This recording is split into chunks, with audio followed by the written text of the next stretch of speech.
तीन उपहार। एक गांव में एक दर्जी रहता था। उसने एक बकरी पाली हुई थी। वह बकरी बातें करती थी। उस दर्जी के तीन बेटे थे। वे दर्जी के पुत्र जब बड़े हुए तो दर्जी ने उन्हें बकरी चराने का काम सौंपा। वह बकरी दिन भर चरती और भर पेट खाती, पर जब दर्जी शाम को उस पर हाथ फेर कर उससे हाल पूछता तो वह कहती, आपके बेटे मुझे मैदान में एक खूंटे से बांध कर रखते हैं। वह स्वयं खेलते रहते हैं और मैं भूखी रहती हूँ। दर्जी बहुत दिनों तक बात टालता रहा। फिर एक दिन उसने बेटों को डांट डपट कर कहा, निकल जाओ घर से, तुम सब निकम्मे हो। बेकसूर लड़के भी एकदम घर से निकल गए। उनके जाने के बाद दर्जी को बकरी की धूर्तता का पता चला।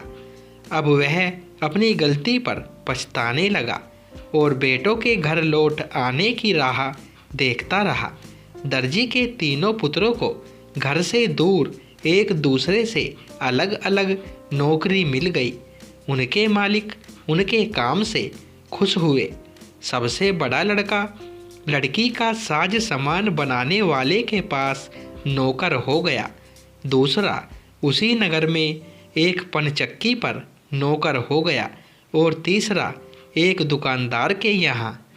दोनों बड़े भाइयों को पिता की याद सता रही थी। उन्होंने फैसला किया कि वह घर लौट जाएंगे। उनके मालिक भी इस बात को मान गए।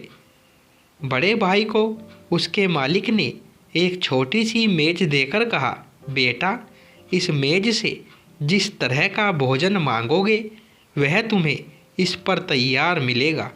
दूसरे भाई को चक्की वाले ने एक गधा देते हुए कहा, जाओ खुश रहो, इस गधे को भी ले जाओ। ज्यों ही तुम इससे कहोगे मुझे मोहरे दो, त्यों ही यह मुंह से मोहरे उगलने लगेगा। जब तक तुम बस करो न कहोगे यह मोहरे उगलता रहेगा। दोनों भाई अपने अपने उपहार लेकर घर की ओर चल दिए। वे सायंकाल के समय एक गांव में पहुँचे।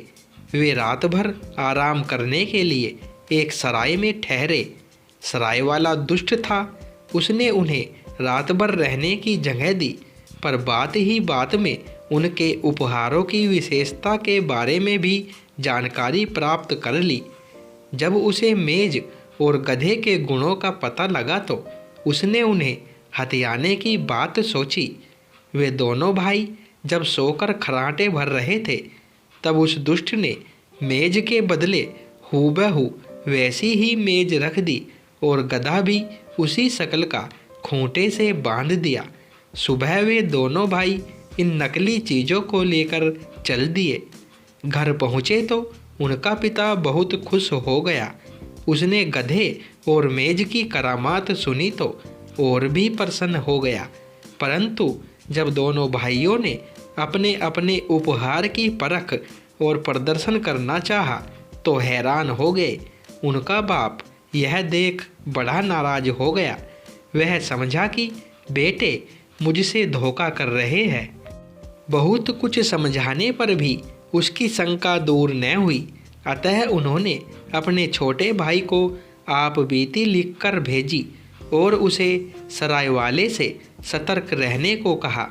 इसी के साथ उसे यह भी बताया कि अगर संभव हो तो वह उससे चुराई हुई चीज़ें भी प्राप्त करने की कोशिश करे। पत्र पाकर तीसरे भाई ने भी स्वामी से घर लौट जाने की स्वीकृति ली तो उसे उपहार में एक थैला देते हुए मालिक ने कहा, यह थैला लो। इसका गुण यह है कि जब कभी तुमको सहायता की ज़रूरत पड़े तो इसे यूँ कहो, रस्सिए जकड़ और डंडे मार। तुम्हारे कहने के साथ ही इसमें से एक रस्सी निकलेगी और तुम्हारे शत्रु को जकड़ लेगी। साथ ही इसमें से एक डंडा निकल कर आएगा जो उसकी खोपड़ी पर चोट करने लगेगा। खैर, यह दर्जी पुत्र भी घर की ओर चल दिया। वह रात को उसी सराय में रुका। जब वह सोने लगा तो उस थैले को अपने तकिए के नीचे यूं रखा जिससे सराय वाले को शंका हुई कि इसमें माल भरा है। आधी रात को सराय वाला थैले का धन चुराने के इरादे से आया। दर्जी पुत्र इसी ताक में आंखें बंद किए हुए लेटा हुआ था। ज्यों ही उसने सिरहाने नीचे से थैला निकाला त्यों ही वह बोला, रस्सिए जकड़ और डंडे मार। कहने की देर थी कि थैले में से सचमुच ही एक रस्सी निकली जिसने सराय वाले को जकड़ लिया। साथ ही एक डंडा भी उछल उछल कर उसकी खोपड़ी पर पटाख पटाख करता हुआ बरसने लगा। सराय वाला रोने धोने और चिल्लाने लगा, भाई माफ़ करो, माफ़ करो, हाय मरा मरा। जब उस डंडे ने सराय वाले की खोपड़ी पर अच्छी मार बरसाई तो दर्जी पुत्र बोला, बदमाश कहीं का, ये चीज़ें तभी थैले में लौट जाएगी जब तू मेरे भाइयों से हथियाया हुआ माल लौटाने का वादा करेगा। लहूलुहान सराय वाले ने उससे वादा किया तो उसने इन दोनों चीज़ों को वापस बुलाया। इसके बाद सराय वाले से मेज और असली गधा प्राप्त करने के बाद वह घर लौटा। जब वह घर पहुंचा तो तीनों भाइयों ने पिता सहित खूब दावत उड़ाई। पिता अपने पुत्रों की सफलता पर बड़ा खुश हुआ।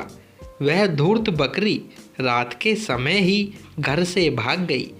अब बाप बेटे उन तीनों करामाती चीज़ों के कारण बड़े सुख से रहने लगे। दोस्तों, कहानी पसंद आई हो तो वीडियो को लाइक करें, शेयर करें और चैनल को सब्सक्राइब करें। धन्यवाद दोस्तों।